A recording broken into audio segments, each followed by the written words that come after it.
Ladies and gentlemen, welcome back to the channel. I'm Lennon. How you guys doing? Welcome back to another Total War Pharaoh showcase, gameplay showcase. This time it's about Irsu. I have no idea who it is. I haven't read up with the blog post, so let's get straight into it and let's see what he is about. Sorry, it was a burp. Still an alpha build. Like, we're 2-3 months in, still alpha build? I believe this is one of the Canaanite factions, right? Irsu. And I teach as violently as I learn. It is the only way to be remembered. These scars. You see, Okay. they build their legacies. They, Buildings probably the burn. Egyptians. Ha! I carve mine into the earth. Let these great kingdoms try to forget my lessons. Let them be afraid to speak my name. Irsu comes, royal ducklings. He is a warty old crocodile with 1,000 scars. He brings chaos, anarchy, blood in the water. Waddle into my reach, ducklings. The old crocodile is coming! Damn, that's an intense intro. And if he's talking about pharaohs and Egyptians as fucking ducklings, you don't have high hopes for those guys. Ravager. Words of wisdom from a terrifying man. Exactly. We join Irsu on turn 40 outside Kantap, the last stronghold of the Halab people. We're deep into our quest to liberate the Hittites of their worldly possessions and the the Hittites? journey we've been on No, so no, no. far.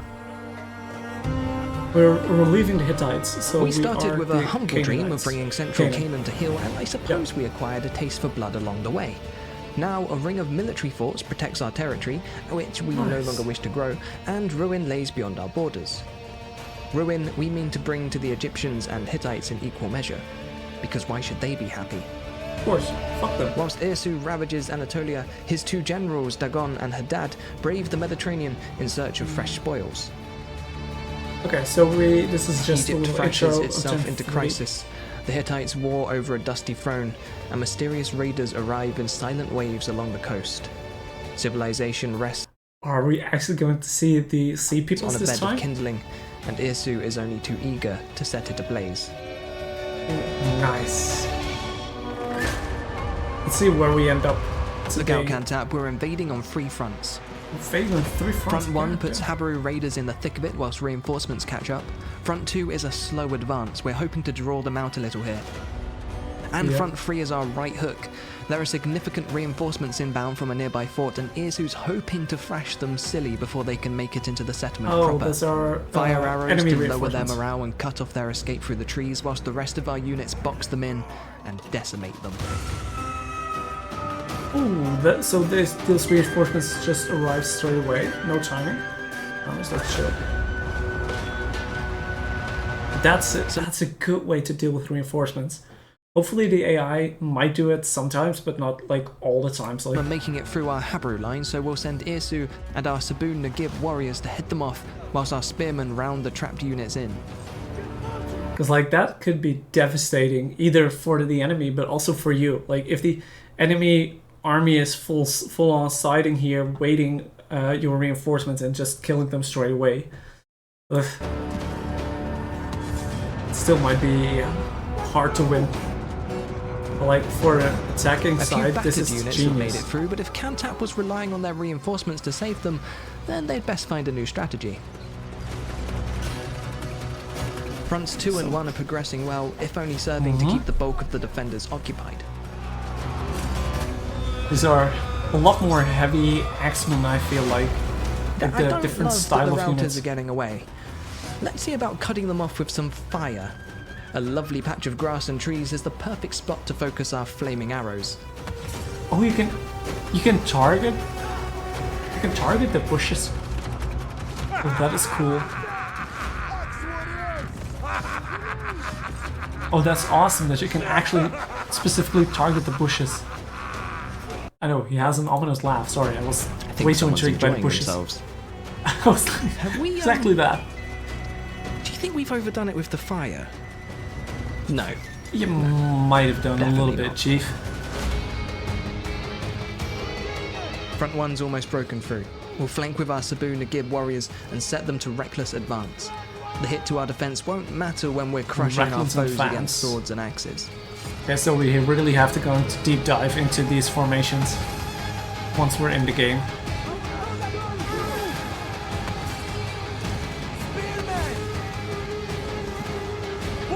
I would like some better indication of your routing units, because I missed that a little bit in Troy as well. I don't know which units are routing, which are not. At this point, we're no strangers to victory, but a freshly raised settlement does put a smile on the face. Irsu's maraudering Canaanites are experts at stripping a settlement of See, I all was its wrong. worth. We'll use the spoils to fund our ever-growing armies and Look build at- monuments to our greatness. Look at him Speaking of cheer. back home, Dagon and her dad are setting sail. Hopefully they find some food. Sacking and razing means we're not in danger of starving anytime soon, and there's still bountiful, 60K fertile lands food. to sully. However, it doesn't hurt to put some of that hard-won stone to good use and build ourselves a smuggler's market. Whilst we're gleefully ushering in the end of the world, disorder explodes and our underhanded scheming results in a stocked larder. Times of prosperity sees a smaller yield for us, so we've a That vested required. interest in sowing chaos. You'll be pleased to know that all the wealth we've Okay, amassed thus far that has been is- honestly oh, earned, that one or taken from people is who not honestly earned it. available. That means Oh, not a this is single going trade way deal too in fast. sight. But why?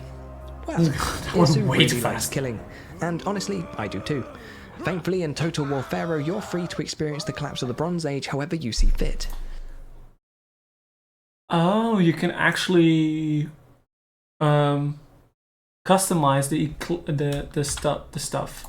Thankfully, in Total War Pharaoh, you're free to experience the collapse of the Bronze Age however you see fit. For me, I wanted to play how I thought Irsu would. To that end, I've turned off the ability to initiate trading, because why trade when you can take? I've increased character movement because I think Irsu would push his men to their limits, and I've toyed with settings that get us into big fights quickly. I've also Liquid turned off the generals. ability to retreat from battles because Irsu suffers no coward. I'm probably going Okay, to let's turned off their limits. take that Even when you on can a take. little bit higher. Okay, so we have customizable options for your campaign for the collapse of this opens a whole new stuff. Iron Man character campaign movement, so you could start off with higher movement or lower movement if you want a slower campaign. Extra or minor attrition damage. Toggle rebellions. Liquid generals at max rank. See people army count. Oh wow. Player army upkeep low. So there's so much stuff you can do with I've increased this. character movement because I think Irsu would push his men to their limits. So you could either play legendary campaign or the normal hard legendary campaign. Like there's so much customizable And shit I've toyed here. with settings that get us into big fights I quickly. think I'm just gonna start on I've also default. turned off the ability to retreat from battles because Battle, designated breakable units, toggle others of battle during campaign, battle difficulty, disable retreat from battle. Irsu So you can suffers no never coward. retreat from a battle. I'm probably going to regret that one. Tier 5 Chieftain's estate and some advanced resource buildings will set Yeah. our mind at ease whilst Irsu and his generals explore pastures new.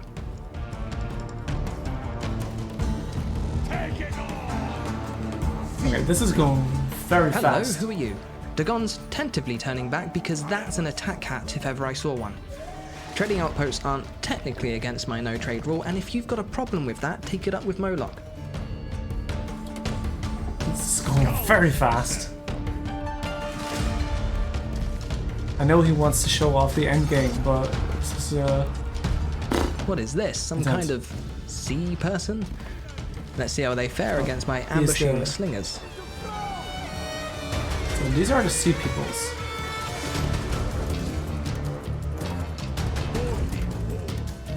Whilst Dagon defends our borders, Irsu and her dad take the fight abroad. Haralu?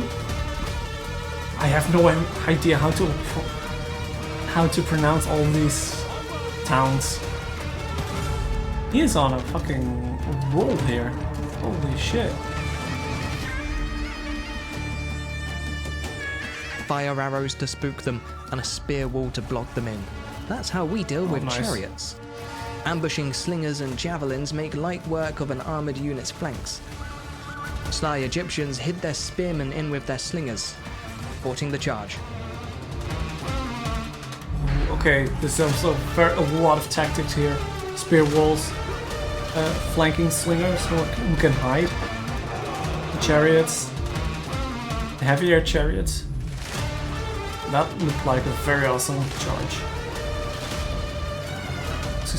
We see stuff everywhere. I have no idea where It looks like man. Dagon's sticking around for a while. Her dad will have to face Egypt alone. But it's not all doom and gloom. Well, I mean it is, but we want it to be. Anyway, more sea peoples means more cracks in the foundations of civilization means more food coming into our market. In other words, the sea peoples are kind of our frenemies right now. Together, we'll bring the world to its knees, but preferably at a distance from each other. Yep. And you know what? So, if the world's ending, let's see about hedging our bets on the old god front. A second deity slot means more boons, another dedicated general, and just a dash of variety. Okay. During our conquesting, we settled 2 interesting. new outposts which we'll use as pit stops and fallbacks along our violent way. Yet, in a fun twist of fate, both Tegama and Peyunaman happen to occupy sacred lands of their respective cultures. Meaning our warmongering, fire-loving, master of raid and pillaging Irsu himself is eligible to make a grab at Pharaoh or High King. Okay. It's a tempting prospect. So he has captured certain grounds which make him eligible for either the Pharaoh or the High King. We put in the necessary work to amass the needed okay. legitimacy. But we should always ask ourselves WWID. What would Irsu Irsu do? And Irsu would laugh, melt both crowns and forge them into a spear or something equally as sharp. Yeah, they can keep their lofty thrones and their stupid big buildings. We're all about tearing the world down, not building it up. Okay, so this is basically your Chaos Barbarians actions. We just hit level 16, which opens up a new title slot. We've already unlocked 2 of our wanted titles, Overseer of Foreign Tribute and Lord of Ruin, both designed to bolster our devilish raiding ways. We're heading towards Glorious Devastator, but we're still a little way off. Building damage, including a second, plus 50%. Resource from raising, plus 250%. Okay, that makes it a lot more interesting to raise settlements instead So of we'll just apply capturing Heart them. of Stone in the meanwhile. After all, reduced unit upkeep's nothing to sniff at. Upkeep minus 20%. A worthy general knows their reputation is only as good as their actions, and strong actions require the best equipment.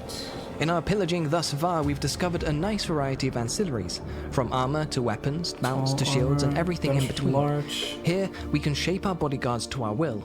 Light Nice. armor-wearing bowmen, heavy defenders, solid all-rounders, or even chariot chargers. Our bodyguards can fulfill any role we demand of them. We've recently discovered a nice, strong axe, which we'll give to our bodyguards. Bows are a coward's weapon, and chariots aren't personal enough for Irsu. We can acquire further ancillaries to apply to our army, affecting things like line of sight. That is really cool. So you can get your general a whole new personal bodyguard. Like now he's getting Axeman. Battle loot, Really cool. aura size, and more. We're still looking to reduce our food upkeep, so we'll replace our sash with the scythe of quality. Items aren't an instant swap Minus like 10%, weapons, armor, upkeep, shields, and minus mounts, so 10%, we'll need nice. to wait a turn until our lovely new scythe arrives. Back Okay. home, and Dagon should prepare for more invaders. We'll drop off a few of our more expendable units in a nearby fort and start recruiting some veteran Canaanite swordsmen and light Syrian archers. These are expensive tier 3 Looking good. These units looking fine. units earned through our upgraded native recruitment office and should give any invaders pause for thought. I have no idea where we are on the map right now. Let's go left, right, center. This is a siege of Egypt, I think. Yeah, against Egyptians. There's no wall tall enough to keep Irsu away, and the sooner we're battling in the streets, the better our chances of victory. I haven't seen the magical battering ram this time. It's probably still there. Our but second front has encountered more resistance than we were hoping for, and getting through the gates is looking unlikely. The walls are our only option. Yeah. Okay, so Once inside, the streets ignite with Irsu's rage. We'll advance on the capture points and beat back any use of reinforcements ladders we encounter. and different tactics. Hopefully the AI still defends its capture points a little bit. And now we are again Across the sea Mediterranean, peoples. Haddad seeks his own fortunes. I like the cinematics, but I have no idea where we are right now. This is going insanely fast, all of it. We've surrounded Sai and advanced on 4 fronts with an infantry and chariot split. Oh, now we get to see some chariots in actions. Our goal is to sandwich Sai's defenders between shield and chariot, whilst our fleet-footed units hunt down the capture points.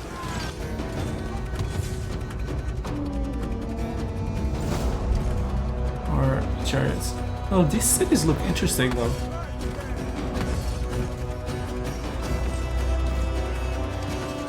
We don't have towers, so that's good, because those are really annoying in 1 3. And that's what we call a death corridor. Wouldn't it be ironic Nice. if we got trapped in one later? You know that's probably gonna happen. Ah, an ambition. These helpful options pop up from time to time, guiding ambition. us towards optional, short-term goals. This one should help me beat back missions. the relentless tide of the sea peoples. They're everywhere, and Haddad's a little trapped. I am mighty. But Dagon's not faring much better, and the latest invaders caught me in a bad mood. We've been forced into the mud, a death sentence for heavy units, but we'll counter it by ordering our men to give ground. This lures the hapless foe forward, allowing us room to flank. Give ground. Okay, so he's... Oh, that's interesting. So he is retreating. Lures the hapless foe forward, allowing us... If you look at this, give ground. So they're fighting and they're slowly retreating. So if you way fast down a hill, you can retreat uphill, so you still have the hill advantage. Genius. And it allows room flanking, to of flank. course, as well. Oh, so you get the lines get pushed backwards. So The you can... Egyptian sea people threat has been neutralized by Ramesses, but he's also very rudely taken Payunaman. Haddad's recovering, but his retreat's blocked. We'll need to send Dagon to rescue him. Elsewhere, Irsu's living his best life at the expense of the Hittites. Who cares? Just raging, pillaging, and do some other stuff that is probably not family friendly. Dagon moves on Payunaman, giving Haddad the courage to attempt a retreat. And what's one little raising going to hurt? Ravager. Oh no. Haddad was so close to reuniting with Dagon, but the gods may have other plans, and Ramesses is eager to defend his homeland. Oh, I was like, are we defending or are we attacking? Defend his homeland. Oh, I Dagon, see. but the gods... Ramses is attacking Haddad? How in God's name are you losing to this? What the hell? Oh, never mind. I did see how may shattered have those other units were. plans, Sorry. and Ramesses is eager to... Okay, yes. We've I taken totally the missed hill that part. and mean to hold it against the attacking Egyptians. Ordering our men to hold should give us stability against Ramesses' chariots. At least until nice. our own can wade into the fray and show them how it's done. I will loot your corpse when Chariots versus chariots. Nice. Still winning. Damn. Impressive. Ramsey, little dickhead. Haddad fought hard and took the Egyptians' poster boy with him. A warrior through and through. Let's replace him Killed with this in guy. action. Our invasion of Egypt hasn't gone too well so far, but with Pakat and Dagon together, we can set our sights on more ambitious prey. Wajet looks a formidable settlement, no doubt brimming with treasures. We'll begin our siege shortly. Whilst our Egyptian front flounders, Irsu has been busy raking in the goods. But the deeper we press, the more formidable foes we uncover, and with the discovery of Kinder, we at last face a worthy opponent. Okay. Karunta, the psychotic Karunta. and power-hungry prince of Hattusa, would have been great Ooh, king damn. if not for his cousin, a warlord with a grudge to bear and deep, deep pockets. Irsu That dude couldn't looks ask for awesome. a greater match. This bull just grew horns. Does that mean maybe we get to see him as well? Because after all, he is the only lord that we've seen so in detail compared to the rest. Before we commit to a full-scale war with Grintha, we'll hike back to Samua and finish them off. The last thing we need is a loose end pulling us away from a good fight. Oh, he is Dagon moving and back. Pagat prepare for their attack, but more sea peoples darken our horizon. A new general to protect our land should keep Irsu in the field, and, with Samua turned to ash, nothing stands between us and Corintha. So you have to be wary that there's just 3 armies of sea peoples coming. But the sea peoples are relentless, and so are we.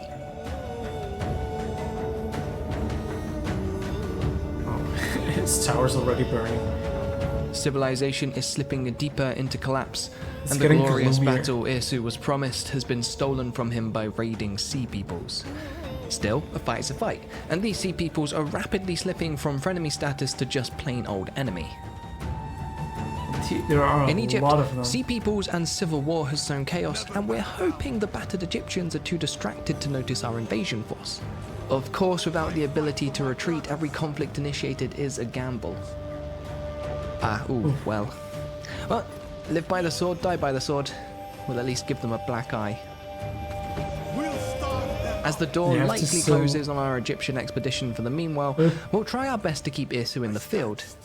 If Agat can repel these troublesome sea peoples, we should be able to keep... Otherwise he has to retreat like fully. Since the Egyptian front is floundered, is dead. Irsu is on the way, halfway somewhere else. And now the other side of his empire is being threatened by sea peoples. The resources This is rolling an in. interesting, this is God's a help me if difficult Irsu has to march all the way home. situation. The laws of RP compel me to act potentially not in my best interest here. But Irsu's probably foaming at the mouth with the injustice of being denied his prize, so let's see about enacting some ill-advised vengeance. Ill-advised, yeah, that's not good. The deepest scars hold the Oh. greatest I thought he was a fucking giant. Look at this. I thought he was a giant amongst his people. I was like, wait, you mean this was historically accurate? Questionable. The stuff. deepest scars hold the But greatest this lessons. is more like realistic. Mine taught me to take until you can't. Fill your pockets with coin and blood. If you cannot eat or spend it, That's burn it. ruthless. Give it to the warty old crocodiles with the scars, Oh, and watch that them is thrash. nice. If you see a dawn, do it again, and again, and again. So That's long as they sea peoples. build, we destroy. So long as they breathe, we hunt.